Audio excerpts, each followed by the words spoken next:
حضور مسیحا کے نام میں آپ سبوں کی سلامتی ہو۔ میں امید کرتا ہوں آپ سب خیریت سے ہوں گے۔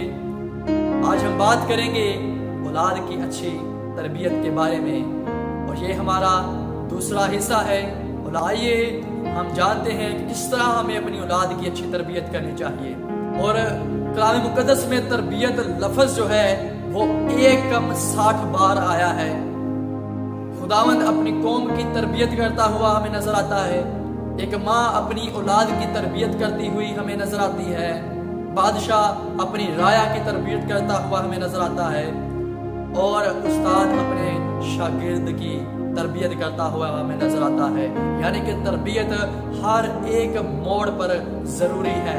آئیے کلام مقدس میں سے دیکھتے ہیں زبور کی کتاب اور اس کا 127واں زبور اور اس کی 3 آیت میں کچھ یوں ہے: دیکھو اولاد خداوند کی طرف سے میراث ہے، اور پیٹ کا پھل اسی کی طرف سے اجر ہے۔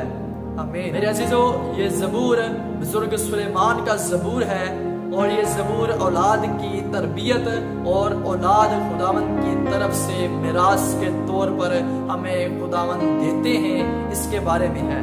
میرے عزیزو، ہر والدین کا یہ خواب ہے کہ وہ اپنی اولاد کی اچھی تربیت کر سکے، اور اس کے لیے والدین جو ہیں وہ دن رات محنت مشقت کرتے ہیں، دن رات وہ کام کرتے ہیں، وہ دکھ مصیبت پریشانی کو تکالیفوں کو برداشت کرتے ہیں، وہ ہر ایک طرح کی لوگوں کی اچھی اور بری باتوں کو سہتے ہیں، صرف اس لیے کہ وہ اپنی اولاد کی ہر ایک ضرورت کو پورا کر سکے۔ گویا کہ والدین اولاد کی خواہشات کے سامنے اپنے آپ کو قربان کر دیتے ہیں، صرف اس لیے کہ ان کی اولاد جو ہے وہ اچھا پہن سکے، صرف اس لیے کہ ان کی اولاد جو ہے وہ اچھا کھا پی سکے، صرف اس لیے کہ ان کی اولاد جو ہے وہ کسی کے سامنے اپنے ہاتھ نہ پھیلائے۔ ہر ایک طرح کی ضرورت پوری کرنے کے لیے ہمارے جو والدین ہیں وہ دن رات ہمارے لیے کام کرتے ہیں۔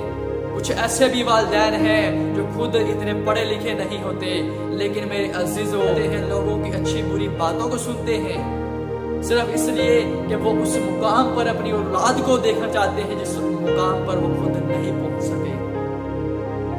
تو کلام مقدس میں لکھا ہوا ہے: دیکھو اولاد خداوند کی طرف سے میراث ہے۔ ہمیں اس تحفے کی تربیت جو ہے وہ بھی خداوند کے قوانین کے مطابق کرنی ہے۔ اگر والدین کی تربیت خداوند کے قوانین کے مطابق ہوئی ہوگی تو ہی وہ اپنی اولاد کی تربیت خداوند کے قوانین کے عین مطابق کر سکتے ہیں۔